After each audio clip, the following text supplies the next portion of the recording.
Welcome to Podcasting Tips and Tricks with Lyndall Harris, a show sharing quick, actionable tips, tricks, and advice to help you on your podcasting journey.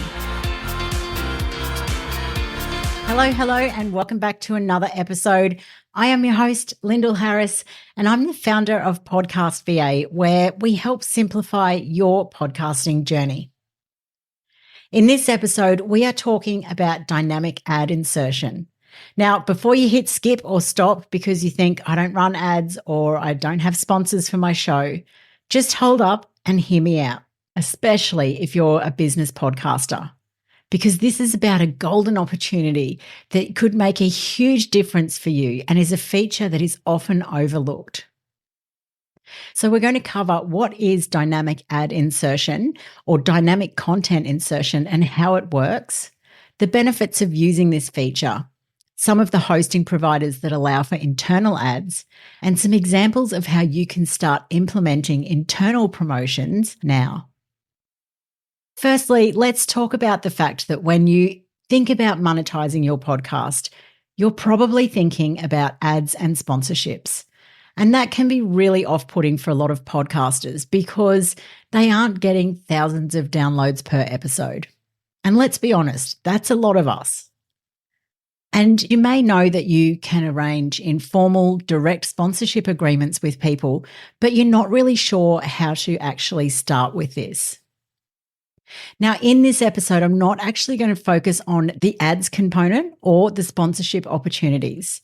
I will do that in future episodes, but today I want to talk about the fact that you could potentially be running internal ads or internal promotions by using the dynamic ad or content insertion methods.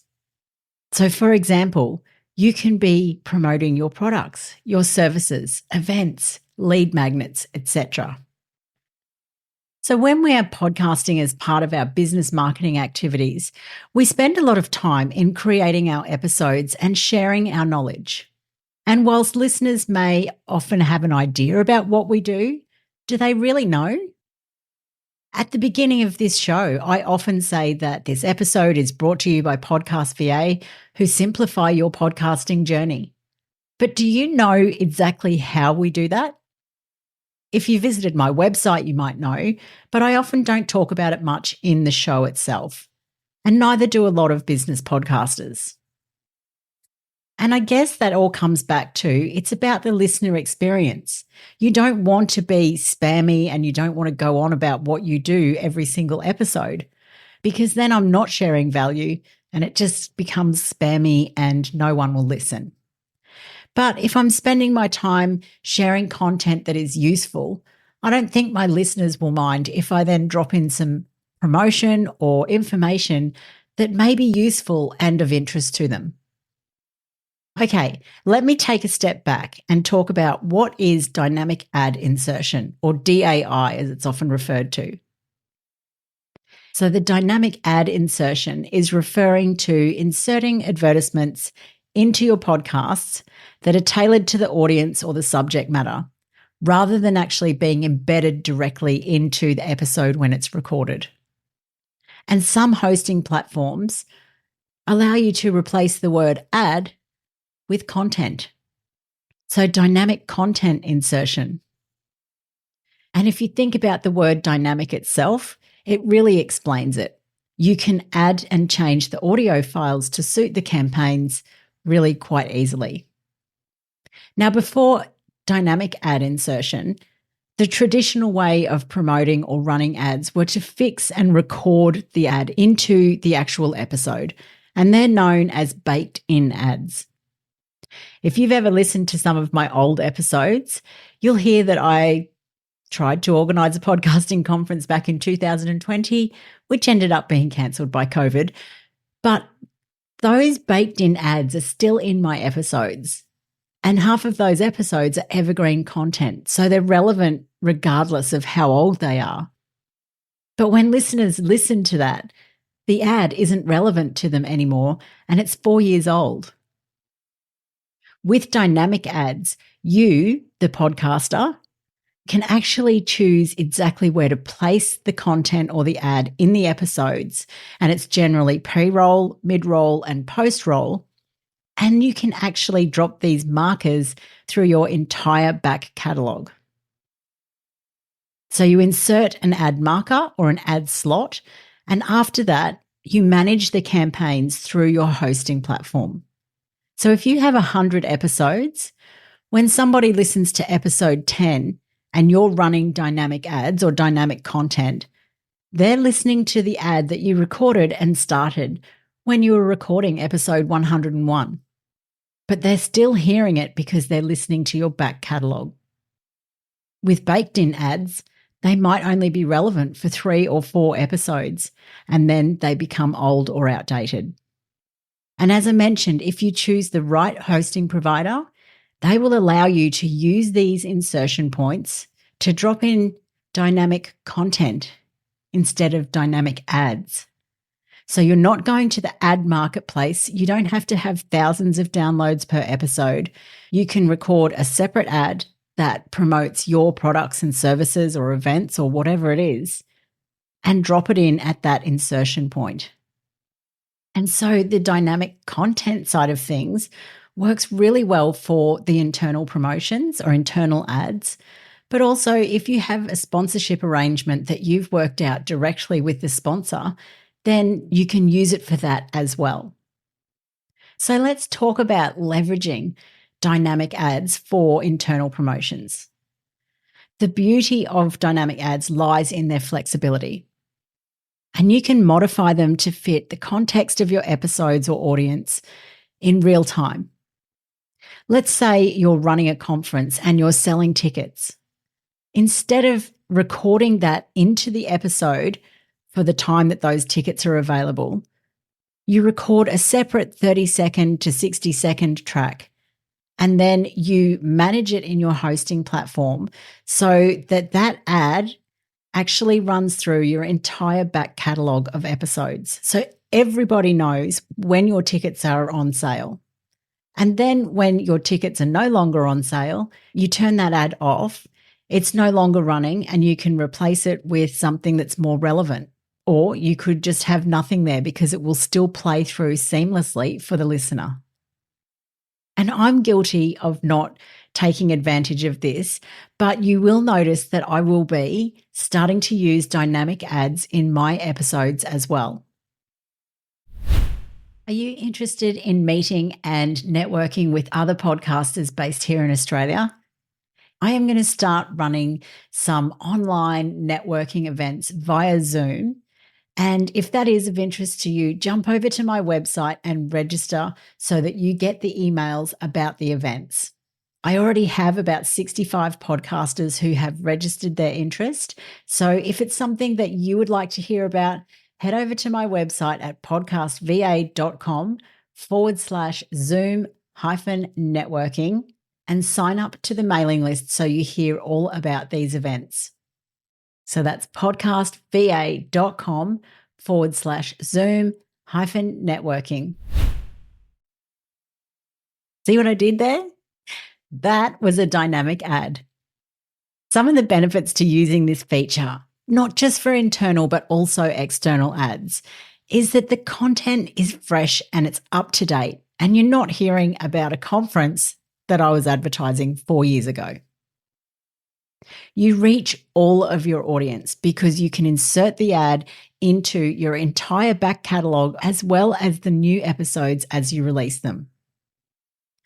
The flexibility, they're not permanent, which means that they can be updated and replaced, and it doesn't alter the original content of your episode.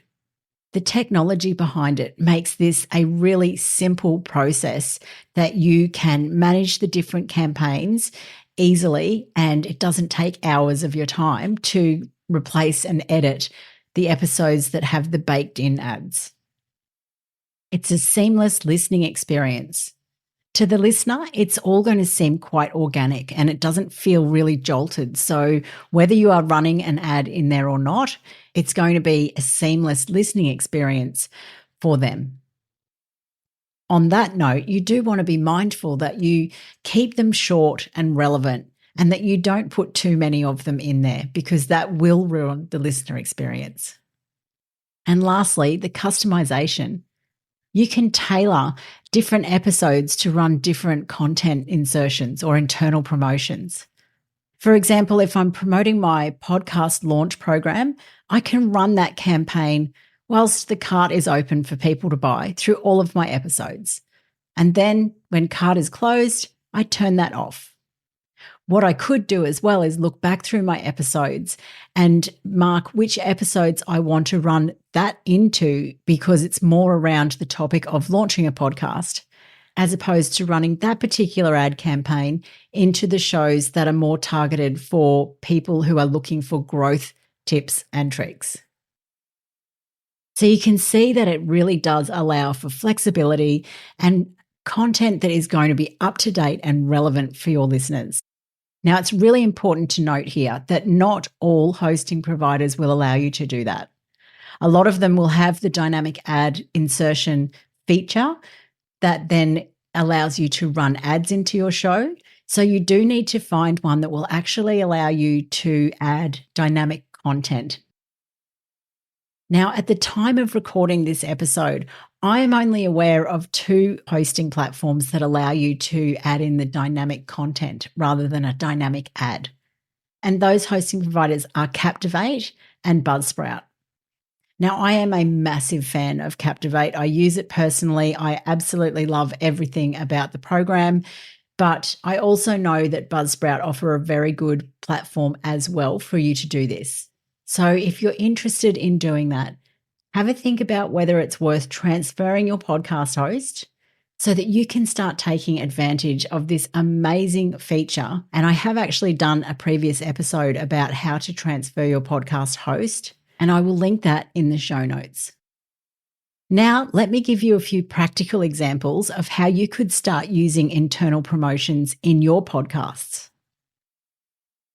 The perfect example of that is, as I'm recording this episode, the dynamic ad I'm going to drop in is about registering your interest in online networking events with other podcasters. So I'm interested in running some online networking events, and I have a register your interest page on my website that I want people to be able to sign up for.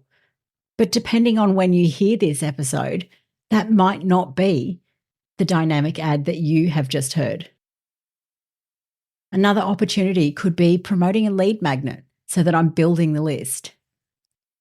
If you have merchandise for your show, you could put in a special or a discount code or even just a promotion about the actual merchandise. And another way you could use it is not just for promotion, but also for inserting content blocks. And this is something that I'm about to record to drop into the beginning of my first 3 seasons of this show. Because that content was recorded so many years ago, I want people to know that whilst it is an older episode, the content is still evergreen and some of the details might be slightly different, but it is still a relevant topic for them to listen to. So you can see that that has saved me having to go and re-edit 30 different episodes to add that one piece of information. I hope this episode has got you thinking about how you can use these little content insertions or ad insertions to help promote your products, services, lead magnets, events, merchandise, so that your listeners know exactly how they can benefit from what you're offering. If you have any questions or you know that this is a service that you would like to start using, feel free to book in a discovery call with me, because this is something that we can help you with at Podcast VA. We can help you transfer your host if you need to, but we can also help manage these campaigns into your catalog or help you set it up. Hopefully that's given you some ideas about how you can use this in your podcast, and I'll chat to you in the next episode. Thanks so much for tuning in. If you'd like to find out how Podcast VA can help make your podcasting journey easier, head over to our website, podcastva.com.